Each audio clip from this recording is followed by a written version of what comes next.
India has tightened its trade restrictions on Bangladesh. The Directorate General of Foreign Trade has now banned imports of certain jute products and woven fabrics via land routes.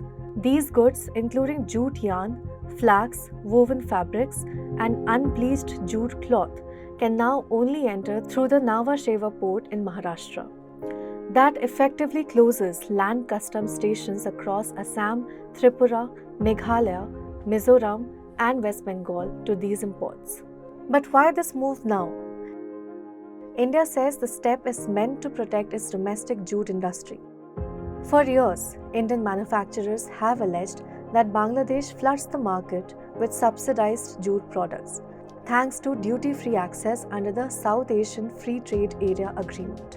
Even after anti-dumping duties, Bangladeshi exporters exploited loopholes by mislabeling goods, using exempt forms, and bypassing checks.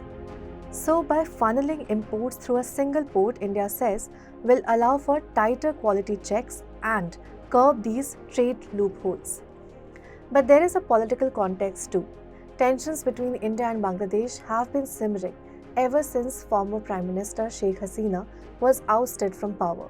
Since then, relations have taken a diplomatic hit, made worse by a series of provocative remarks made by Bangladesh's chief advisor Muhammad Yunus during his visit to China. Yunus's growing ties with Beijing and Islamabad haven't gone unnoticed by New Delhi, and the latest trade curb isn't a one-off. In April, India withdrew a transit facility that allowed Bangladeshi goods to move through Indian ports for third country exports. Then in May, it banned land route imports of garments, processed food, and plastic items. Now, the immediate blow is to Bangladesh's jute sector. Nearly 99% of its jute exports to India moved via land routes. Now, the shift to sea will raise freight costs and delay deliveries. In fact, India is Bangladesh's second largest jute market after Turkey. So, the restriction impacts about $150 million in exports. And it hits over 100 Bangladeshi exporters, many of whom rely on buyers based in eastern India. So, does India lose anything? Yes, but less. India could face short-term price hikes, especially in jute-dependent states like West Bengal and Bihar. But the government believes it can absorb the shock.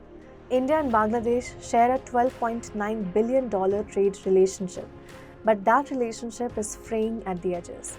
Unless ties are reset and trade protocols renegotiated, this could be the beginning of a larger economic decoupling. To stay updated on how geopolitics is reshaping global trade, don't forget to like, share, and subscribe. Want access to Business Standards premium insights? Join our exclusive LinkedIn communities and connect with top voices in the BFSI space on topics that matter to you.